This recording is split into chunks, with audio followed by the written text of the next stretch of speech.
Good evening. Thank you so much for coming out on this beautiful March evening. My name is Ruth Erickson, and I'm the Barbara Lee Chief Curator and Director of Curatorial Affairs here at the ICA, and I'm really pleased to introduce tonight's speakers, Helen Molesworth and Jill Medvedow. You've probably heard the phrase, a brother from another mother, or a sister from another mister. This expression, or a version of it, came to mind when I thought of how I might introduce tonight's speakers. This idiom conveys a deep sense of connection, a kind of dedication and love among chosen family. In my case, perhaps it would be more accurate to say something like a mother from another grandmother, but it doesn't quite have the same ring. I thought of this phrase because these incredible women have been and continue to be so important in my life, and I imagine in the lives of many people in this room. Helen and Jill set out models of how to live right, how to maintain a moral compass among moral corruption, how to remain grounded in the real world while working in the world of art and ideas, and how to never lose sight of the political power of love and telling the truth. They are also, to bring it back to earth, quite concretely why I'm standing at this podium. Helen offered me a research fellowship at the ICA 12 and a half years ago, and Jill offered me the position of chief curator 9 months ago. And in the time between, they have been a steady source of inspiration to stay in the fields of art history and museums, not because they are not flawed, but because they are and can be better. Helen served as ICA's Barbara Lee Chief Curator for 4 years, and in that time, she organized some of our most significant exhibitions that changed art's histories. These included This Will Have Been, Art, Love, and Politics in the 1980s, Dance, Draw, and Leap Before You Look, Black Mountain College, 1933 to 1957, and surveys of Catherine Opie and Amy Silman, among many other projects. Helen is now based in Los Angeles, a public intellectual untethered to any single institution, and her contributions to culture are reaching more people than ever. For anyone who hasn't already binged on her investigative podcast, Death of an Artist, about the intertwined fates of Carl Andre and Ana Mendieta, start your download now, and join the some 1.2 million others who have downloaded this series. During those 4 years at the ICA, Helen shared with me that when she was walking toward the museum, she would think about Jill building this building, the first museum built in Boston in over 100 years, and call it Jill's Temple. Through 25 years of unfathomable hard work and vision as the ICA's Ellen Matilda Post director, Jill has turned the ICA, the oldest museum dedicated to contemporary art in the United States, into one of the most respected and innovative museums and a leader in teen arts education. She is also, as Helen and I can attest, the absolute best boss. I am so excited to welcome Helen and Jill to discuss Helen's recent book, Open Questions, 30 Years of Writing About Art. Many of the collected essays are part of any 20th century art history class syllabi. I know they were in mine. And others are likely discoveries for readers. In them, and Helen's brilliant annotations, we find rigorous thinking, insightful interpretation, honest self-reflection, and a new kind of art writing that we should all aspire to learn from. Please join on stage for the conversation.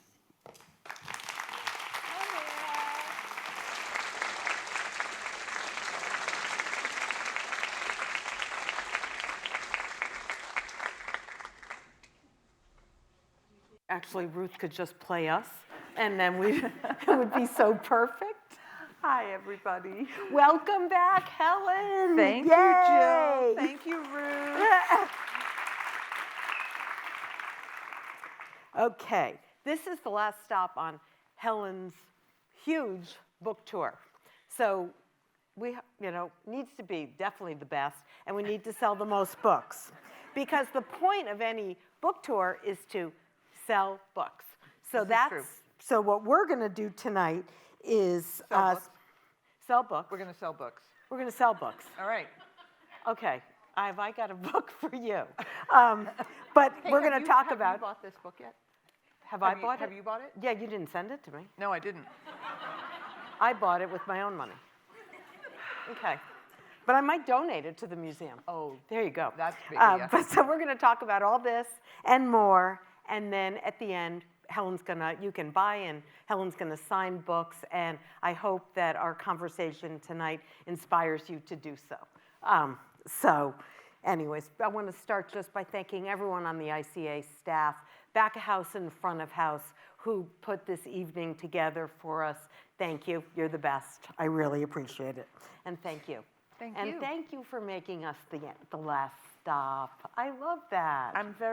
It's very meaningful to me to be here on the last stop of the book tour. Me too. I know. Okay. But 30 years of writing, that's Yes. what this covers, is kind of a brush with mortality, I was thinking.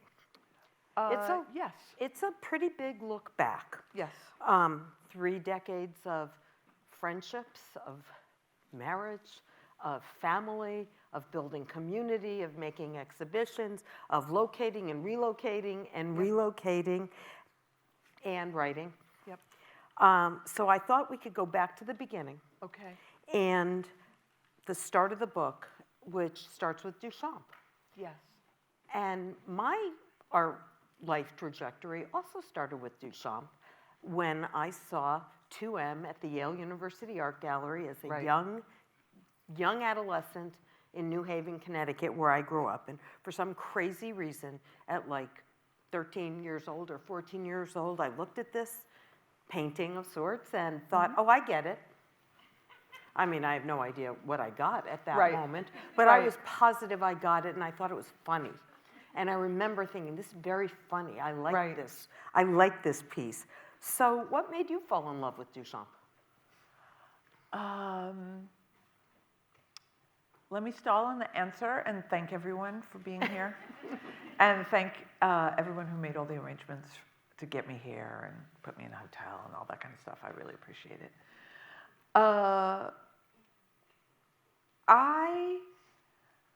I think my interest in Duchamp started for 2 reasons. One is prosaic, in as much as I'm entranced by the object world. I love the everyday. Like, I'm someone who, like when we sit down, I think about these chairs and the table and the flowers and the glass, and like I've got a brain that is like thinking about all those objects and thinking about who made them, and like it all happens really fast. There's a very fast gestalt in my head about the object world. And so when I saw the bicycle wheel on top of the kitchen stool, or the urinal, or the bottle rack, I thought, well, that guy's he's interested in some of the same qualities of the object world that I am. And I was interested in the everyday. I wasn't necessarily interested in a luxury object. Yeah. Right? I was interested in an everyday object. But the other reason, as I got older and began to think about Duchamp more seriously, I wrote my dissertation on Duchamp. There's this category of objects in the world called art objects. And we decide what they are. Somebody decides what an art object is, and then we treat that category of object really, really differently than we treat the other objects. And Duchamp is the artist who interferes and makes plain that, what I would call, as my lapsed Catholic self, that moment of transubstantiation, which is when the wafer, turns into the body of Christ. Ring the bell. Ding, ding, ding, ding, ding. I always really liked that moment. Ding, ding, ding, ding, ding.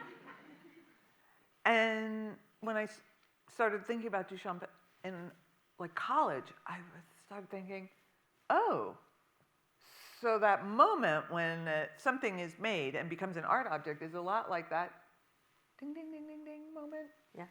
And so no one else in the history of art has queried capital A art more profoundly than Duchamp. And it's still happening. It's a 100-year-old game he's playing, and we're all still playing it. It's still being played up on the 4th floor. He talked about needing time, like time to pass, right? Yes.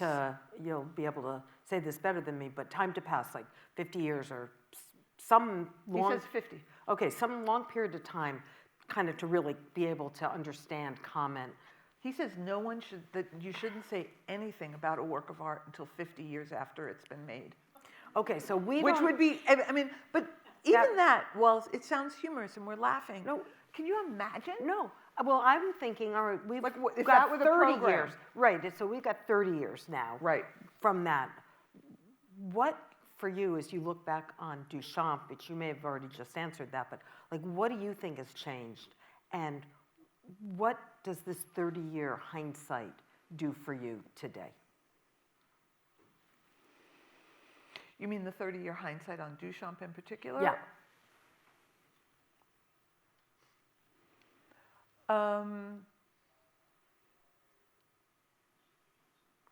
What is the 30-year hindsight on that?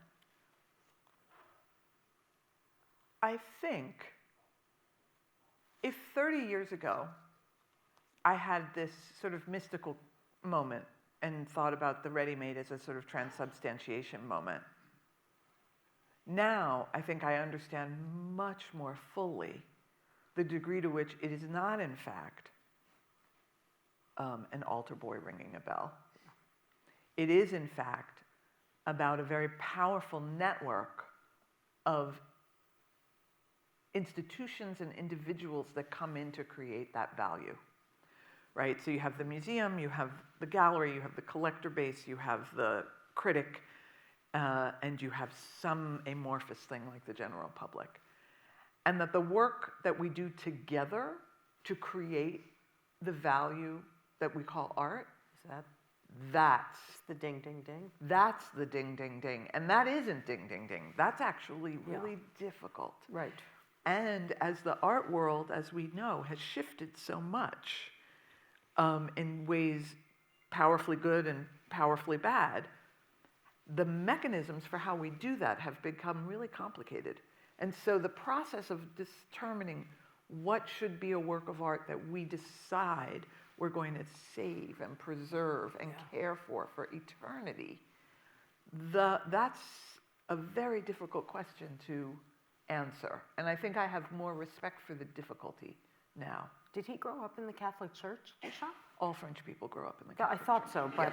Yes. Except the Jews. Yeah, well, there you go. Right. Right. And Not that they're no one. Yeah. And, you know, I mean, Yeah. there's Just collaborating and then there's not collaborating. Exactly. Ta-da. Hello. All right.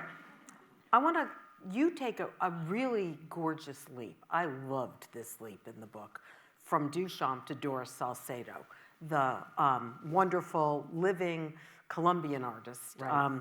And we There have she is. here images of, this work, which you and I brought into the collection, right, together.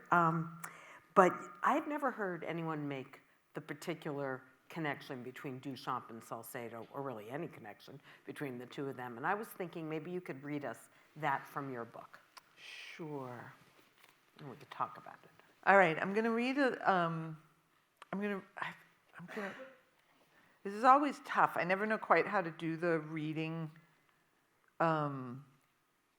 It's like I'm just showing you a detail of a work of art rather than the whole thing. They have to buy the book. This is a teaser. This is like, you want that. This is important.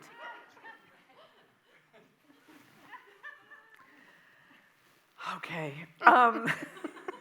You know. All right. The typical understanding of the Duchampian ready-made is that it is an industrially produced object, an industrially produced object is chosen by the artist and represented as a work of art, bottle rack. However, Salcedo, like many artists of her generation, made incursions into the mass-produced commodity form, insisting upon her own handwork, and as such created the philosophical conundrum of the handmade ready-made. This can be seen most clearly in Salcedo's filling of pieces of old wooden furniture with wet concrete, the result of which was a body of leaden, lugubrious, and labored sculptures. Rendered useless, these formerly banal objects of everyday life, of sleeping and physical comportment, took on new lives as art objects. They stood upright or on their sides, the wood aching under the weight of the concrete. The dominant reception of the work, and indeed of Salcedo's work as a whole, has been to see it as performing mute witness to the state-sponsored violence of her native Colombia. As Monica Amor would write, Salcedo's works are, quote, poignant ready-mades, pierced by violent narratives of her local context. There can be no argument with this approach. Salcedo's art is a profound reworking of the historical trajectory of sculpture's relationship to the monument, to memorializing, and to the explicitly public dimension of those activities. But as is true with much writing about, quote, political art, or to be more precise, writing about art that is explicit in its relationship to political content, there has not been a full accounting of Salcedo's work on the ready-made. Perhaps everyone thinks the ready-made is too simple a form. Perhaps discussions of form are seen to be naive in the face of the torture of innocent civilians by the state. Perhaps the handmade nature of Salcedo's works, the clear investment of time and labor that goes into their making, has obscured their dialogue with the logic of industrial production that has governed so much of 20th century sculpture. Whatever the reasons, critics of Salcedo's work have not fully heard her when she said, quote, from very early on, I paid special attention to Duchamp and boys. Perfect. There you go. So, I mean, you already made reference in your own life to the quotidian. Right. And I was thinking about that with Salcedo and with Duchamp, but also how, like, her pieces of furniture really address issues of agency, anonymity, Right. power, and you use the term, well, you talk about how they memorialize people who are denied what you call the luxuries of the self. Right. Right. And so I was wondering if you could just expound on that. Yeah, a petit sure. peu. Yeah. So one of the things that I try to do in the essay, so Salcedo, as many of you know, these objects, I mean, she comes from Colombia.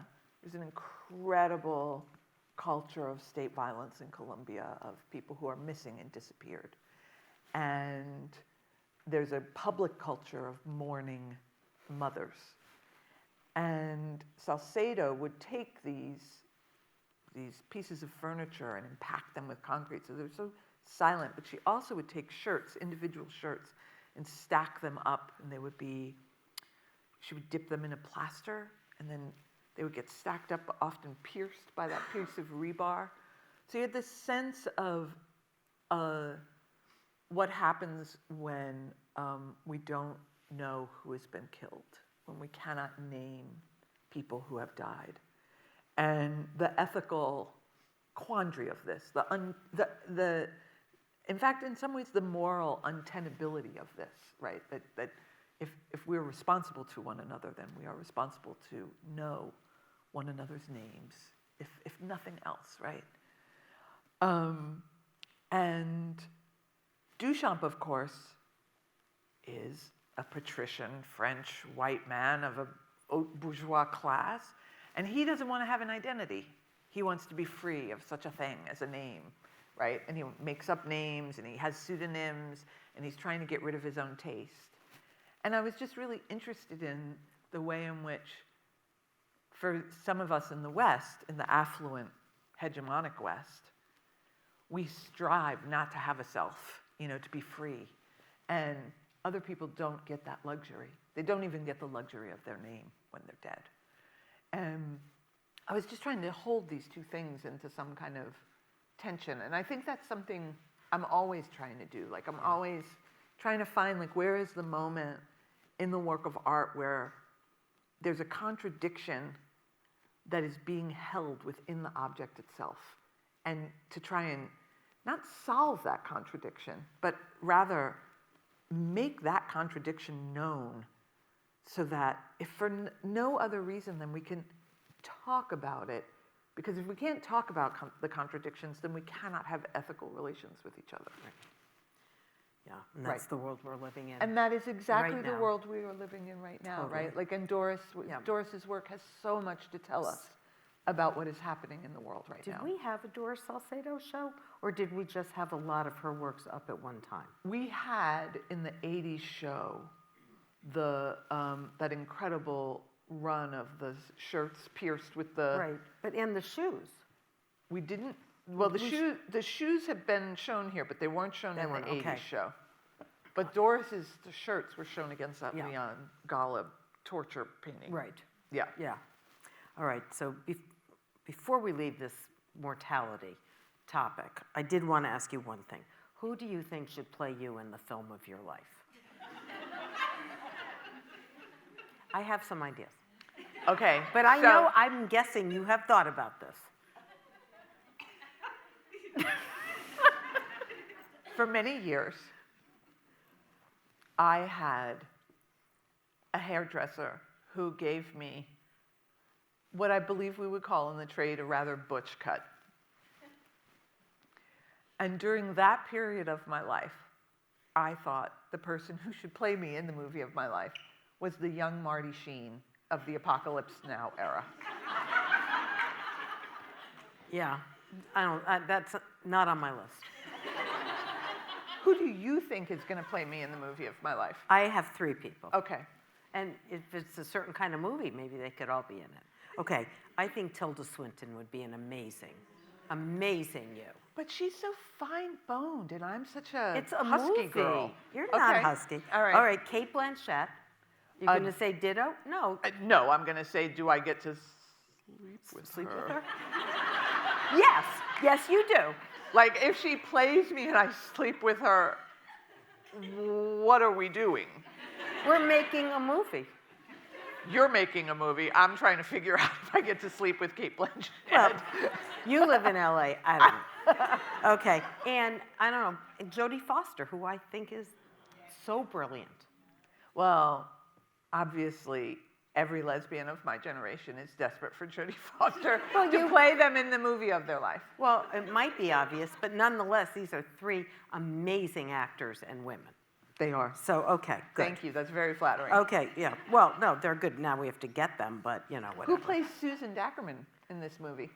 Oh, jeez. This is my wife, for those of you who don't know me. Who plays Susan Dackerman? Oh. Could be Susan Sarandon. So, like, there's a scenario in your mind where Cate Blanchett and Susan Sarandon Yeah. meet and fall in love, and Yeah. we accompany them into said bedroom scene. Yeah. And then I get a job working for you. Who plays you in the movie of my life? Helena Bonham Carter. Helena.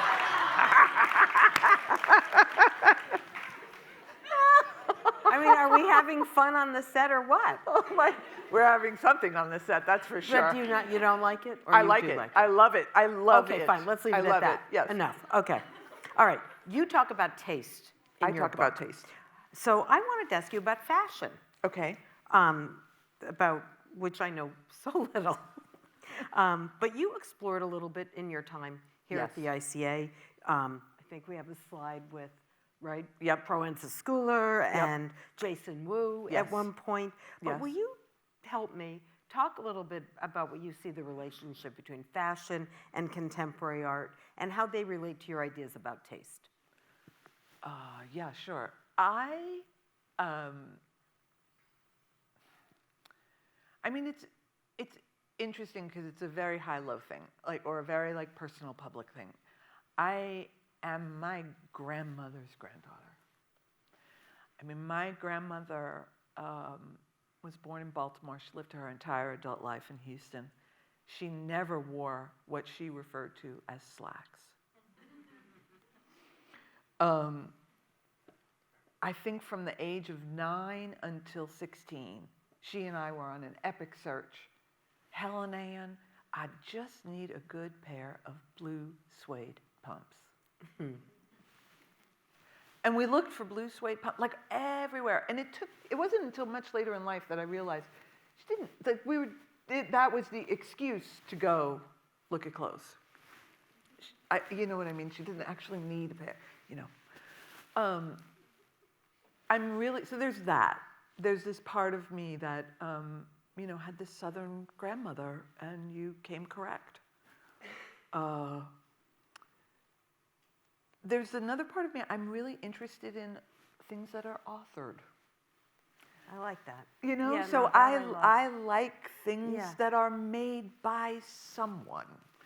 And so part of fashion is that. I think you like things that are made with care. I love things that are Yeah. made with care. I love things that are made with an attention to craft and to detail.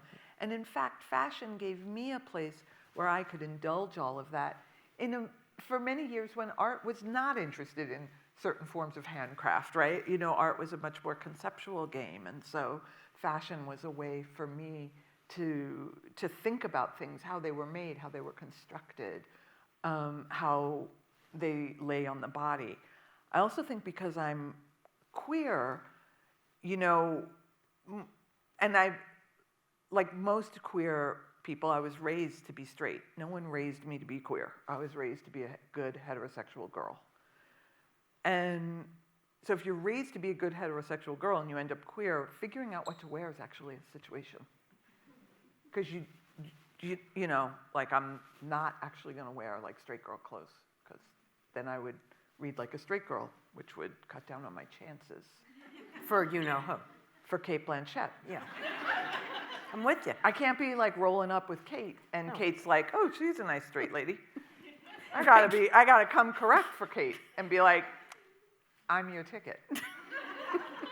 So, this is not being taped, right? Like, Susan isn't actually going to see this. I'm so punch drunk. It is being taped, but we are never going to let her hear it, ever. Ever. Although she has someone really good playing her. She does. Okay, so the other thing, though, about fashion and art is I think that one of the things I understand art to offer is an encounter that affects my whole body. I'm not just a set of eyes in a gallery, right? Like my entire body, and even the Salcedo episode begins with me walking into the room and an acknowledgement of how cold the concrete floor was coming up through the hard leather sole of my shoe.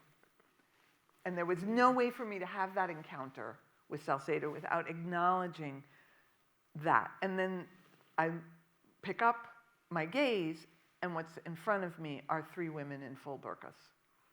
So I'm just someone I'm thinking about all of that. And when you're talking about fashion, you're talking about people who are spending an enormous amount of time thinking about the body and how it moves in space and how it presents itself and how you feel when you're in certain clothes. Yeah.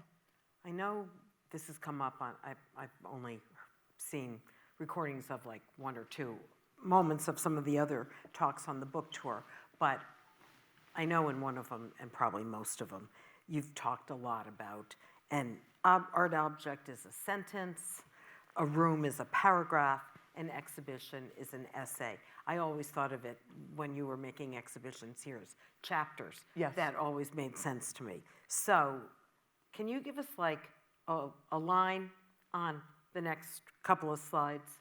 We've got a sentence. We have a sentence. Ava Hesse. No matter how ordered the beginning may be, entropy will always take hold. Beautiful sentence. Okay, a paragraph.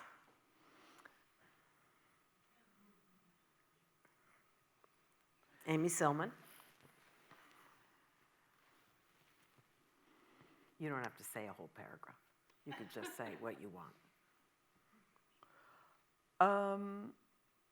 In the history of art, we have a received idea that there is a struggle between something called line and something called color. And it's a way we've been dividing and organizing works of art since basically the Renaissance, the Italian Renaissance. And one of the most powerful things about Silman's work is that she never made a she didn't feel obligated to make a choice, and rather was interested in making a combination that was never a conflation, so that you would never be confused about the difference between line and color, but that you would always be allowed to somehow hold these two modalities together. How am I doing? Really good. I feel like Okay. this is like a job interview. No. You know, I've already we're left getting this to job. that. I have already left this No, we job. haven't. No, don't. Is that true? I- Okay, essay. One of the most important exhibitions we have done here at the ICA, one of my absolute favorites, and something that was an amazing thing to work on together with. Yeah, I mean, this is the summary. This is the end of the Black Mountain College show. Yep. So you're looking at Robert Rausch. The two things on the wall, the black painting is a night blooming and blueprint. Those are by Rauschenberg. That's Minutia, the Combine. It's the first Combine. The metal thing is John Chamberlain, and the other hanging metal thing is Ruth Asawa. I mean, I said it at the time, but I don't know if anyone really believed me. But the whole show was a show about understanding how Robert Rauschenberg was able to make a Combine. And all of the information and all of the experimentation and all of the embeddedness he had in a scene of people, in a group of people that you can't actually, you don't have a moment. I think the Combines are a moment of genius breakthrough. There are very few moments like that in the history of the world, where someone literally invents a new form because the old ones can't sustain the complexity of the new conversation. And I wanted to know how Rauschenberg got to that. And I don't think you get to that alone, ever. You can only get to that with an enormous amount of input. And so that show was about basically leading you to that point, that you could get to Minutia at that moment and be like, I get it. I understand what happened that allowed him to make a Combine, which is a combination of a painting and a sculpture. You know, I think you're right that actually that wasn't like the headline for most people for the show. Right. But I think one of the headlines for the show was this is when Ruth Asawa really came into some public visibility, which Yes. you've continued to do with exhibitions at Zwerner, but which really began here for a career that was so overdue for. Well, you know, so the real Asawa is why I did the show, because remember we put her in Dan Straw. Yeah. And then someone told me that she went to Black Mountain, and I was like, what? No, that can't be wrong. That can't be right. And I was wrong. She did go to Black Mountain, and I thought, if I didn't know that, then nobody else knows that. And we should do a show. Right. No, that was so true. Yep. Okay, these are, of course, all images from moments or pieces from the collection of the ICA. And I thought that'd be a good segue to talk a little about museums. Okay. Which, as Ruth already acknowledged, are, for me, beloved, flawed institutions. Yes. It is necessary to hold more than one truth at the same time when looking at most works of art and the world that we live in. And we've tried to really push forward here at the ICA to push against patriarchy, to not be an ivory tower, to be incredibly deliberate about, well, we did this together, right? To build a collection of women and artists of color. And central to all this is that museums build knowledge. Right? They really build knowledge, and they're like ongoing conversations. And they're conversations in real life, they're conversations across time. Yep. And so I was really struck with something you wrote. So I'm not going to read the whole thing because it's too long. But you said, I love art because it's the closest I can get to time travel. I love that. Yeah. And then you go on and you're like, I'm terribly aware when I look at contemporary art, art made by my contemporaries, this is your words, art made in the space-time continuum we call the present, that even though I am its implicit audience, that's just the ego talking. The art of today is also lying in wait for its future audiences. Yeah. Right? So, and for you as a young kid, you too had what I had at the Yale University Art Gallery, right? Yeah. At museums in New York, Yes. where you went. I took the bus and you took the subway, Yep. right? Yep, I did. And me too. I mean, and we got to our museums that changed our lives and Yeah. opened up the world and started conversations we're still in. So what do you think, or what are any ideas you have about making museums better? I am not interested in tearing museums down. Right. I am really interested in building them up and making them better. I too am not interested in Right. tearing museums down. Right. And almost all of the art I'm interested in was made with the idea that there was this thing called a museum where it could be seen. Do you know what I mean? Like, there's no way to divorce the art I'm interested in from the museum. The museum is the framework for how we think about works of art. What do I think? I mean, museums are a highly, highly pressurized version of real life because we traffic in the symbolic. Like, art objects are symbolic. Everything we do is symbolic. Like, this is where you come to, like, engage in that kind of thinking and that kind of lofty activity. So museums have all of the flaws of our contemporary, you know, they're the residue of the Enlightenment, you know, so they're really white and they're really male and they're really patriarchal and they're relentlessly heterosexual and they're bound up in fantasies of possession and growth, which are fantasies that come to us from capitalism, which is which now we've all totally naturalized, but is a fucked up system that supports the few in the name of the many. So, che fare, what is to be done? Well, working for the many is one thing rather than the few, right? I actually think one of the things we should be doing is sharing. I think we don't share enough. I think museums have really glommed on to possession. And I think possession is 9/10 of the law, and the law is messed up. So I think exhibitions should be shared. Works of art in the permanent collection should be shared. Works of art in the permanent collection that are not on view should be shared with other kinds of entities, community entities.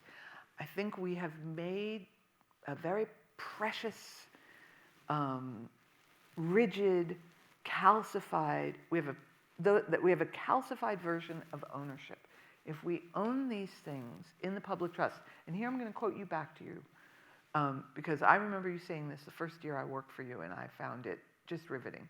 You said, if we are to earn our 501c3, which is our tax-exempt status, then we must do what the market cannot do or will not do.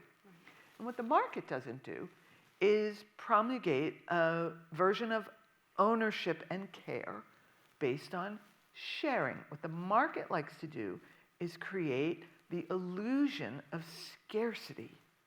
But we don't have a scarcity of art objects. We have an abundance of art objects. And I think if we thought about them differently, we could use them differently, and we might, as we use them differently, engender different audiences. I love that. Yeah. All right. Last thing. You were a gifted teacher, for sure. Thank you. You're welcome. All right. One of my favorite memories, and Ruth wanted to do this in her opening, but I was like, nuh-uh. Not giving that to you. No sharing there.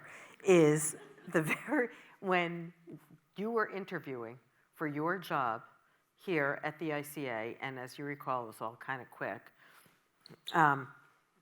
And we had walked through our galleries for you to do a little public talk about one object in the collection to a assembled group of people. And it was, it is this object, and this is a kind of minimal sculpture by the artist Ronnie Horn, where you might not associate Chinese food with this object, and yet that is what Helen did. Do you remember? You talked about Chinese food with this object. Do you remember what you said? And actually, we know Richard Serra has just died, and you invoked Richard Serra in talking about this Now, art I object. totally understand why I invoked Yeah, I know. Richard Serra. That's easy. I remember having a little pocketbook, Emily Dickinson, and pulled it out and read the entirety of "I'm Nobody, Who Are You" is a famous line from a Emily Dickinson poem. And you talked about trying to make this object come alive, which is not, it's an easy one to walk by. Yes. Right? And it's What did like, I say about I'm Chinese nobody, food? who are you? And you're like, have you ever found yourself at a party and you're leaning against the wall the way this stick is leaning against the wall, really in quite big kind of contrast to Richard Serra's tilted arc and leaned sculptures, and you're there, you're all by yourself, you're kind of a wallflower, you're like, I'm nobody, who are you? I'm not talking to anybody, there's nobody here, and then somebody comes over and says to you, do you like Chinese food? And you say, I like Chinese food.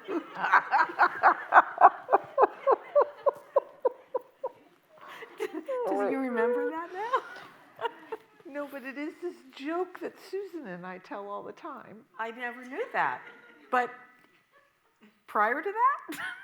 Or was that it? And then you brought it into the when my wife house. and I got together, I fell in love with my wife from across the room. So that's a very complicated thing. I mean, it's a very magical and wonderful thing. But it means that you're already in deep and you haven't had a conversation. So you got to work out like a lot of the basics. And I was just like, we got to work out the basics fast because I am totally in love with you.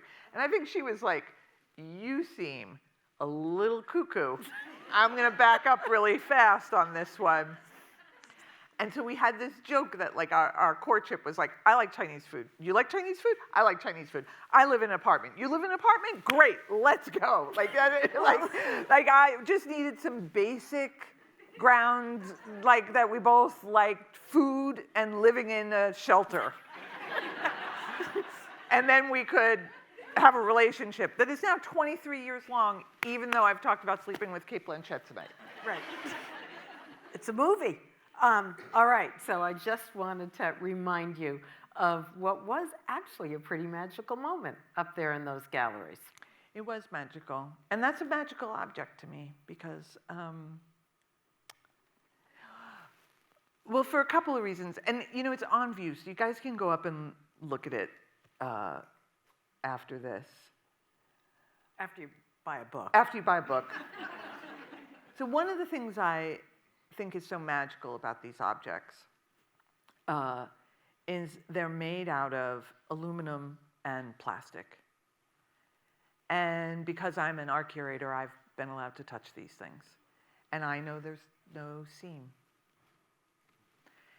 And to make something out of two very different materials in which you cannot feel the seam. Now, she sent that away. And she didn't do that. But she pushed whoever did make those probably to the extreme end of what they were capable of doing, of what these materials were capable of doing. And she did so that she could literally make language into a thing. Well, and take bravado and make it look like that and say that. Well, the gentleness of it exactly. is the propping. Yes. Right? So Sarah does that with the materials too. And rest in peace. But you gotta be like, you gotta feel a little nauseous and you're afraid something's gonna fall on you and maybe kill you. Sarah's like a fucking melodramatic queen. And Ronnie's like, you know, I'll show you how the world really works. The floor and the wall meet. And they need a corner to keep them standing up. And then there's this thing called gravity. And that's not an if, that's a given. It's not just a good idea, it's the law. And we are resisting it all the time. And so what you're doing when you're making something or when you're being with someone is you are leaning, you are propping, you are gently assisting, you are gently helping, you are holding. And I find the delicacy of all of those kinds of verbs in Ronnie Horn really, really beautiful. All right, you know what? We're going to open it up for just a few questions. I love ending with something that is about propping, leaning, holding, loving. Yes. You know I love you. Yes, I love you too. Thank you. I know. I count on it. And even though you didn't give me this book, I am going to give you my book, which is kind of different than your book. I wrote this book. It's called Kangamoo. Give it to me. It's a board book for kids. And even though it might not be your exact age demographic, Does a cow but it is say meow? but it is about agency Can and a duck- teaching agency and the ability to say no and be defiant. And I thought we both had that, and so there you go. We have the capacity to say no like nobody's business. I know. All right, lights, questions. Thank you, Helen Molesworth. Thank you, Jill Medvedow.